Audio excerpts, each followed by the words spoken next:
Hey, good morning, guys. Sorry, I wanted to do it differently because some people give me a hard time about, well, people, my kids give me a hard time about always saying the same thing. Hey, good morning, guys. Um, anyway, sorry, it is May 14th, and Chambers is in Second Corinthians 4 today, and the passage in particular talks about the whole chapter talks about life and death and the fact that we're living out our lives manifesting the life of Jesus and the death of Jesus in our lives, but dying to ourselves. It's a really interesting chapter. It's that paradox that Paul deals with a lot, but in particular in verse 11, for we who are alive are always being given over to death for Jesus' sake, so that his life might be revealed in our mortal bodies, dying bodies, if you will. And then Chambers takes that and is talking about the habits that what do our habits manifest? What are they manifesting, and even in the disagreeable kind of things. He talks about being saved not from what, but to what in this first paragraph, which I thought was really interesting. We often talk about what we were saved from.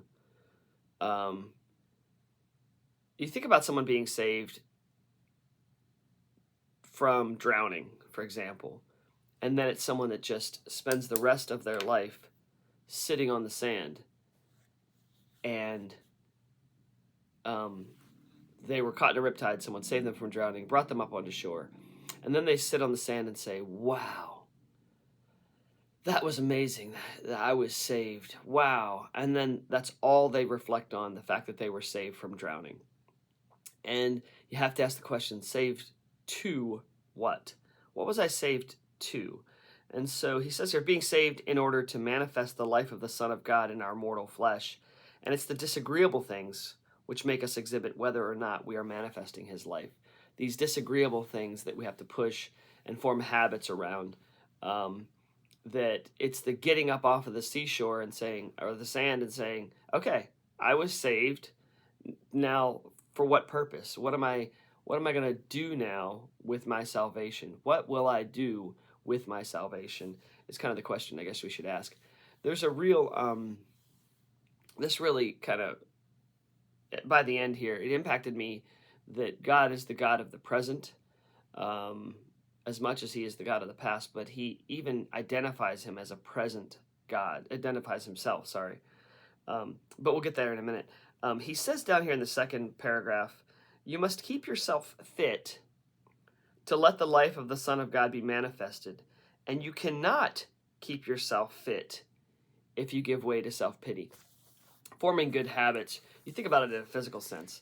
Do you know the people who let themselves get out of shape when they desire to be in shape are the ones that listen to their own excuses and buy into them. Those are the people that, now there are some people that just have no desire to be in shape. I think all of us kind of maybe have a desire at some point, but some people don't really care that much.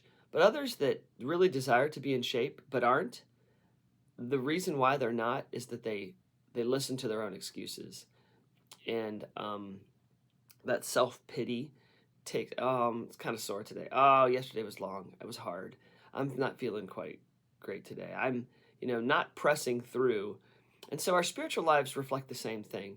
Sometimes we just have to say, shut up, and do what you need to do to be the person that God you need to be. Get up off the beach.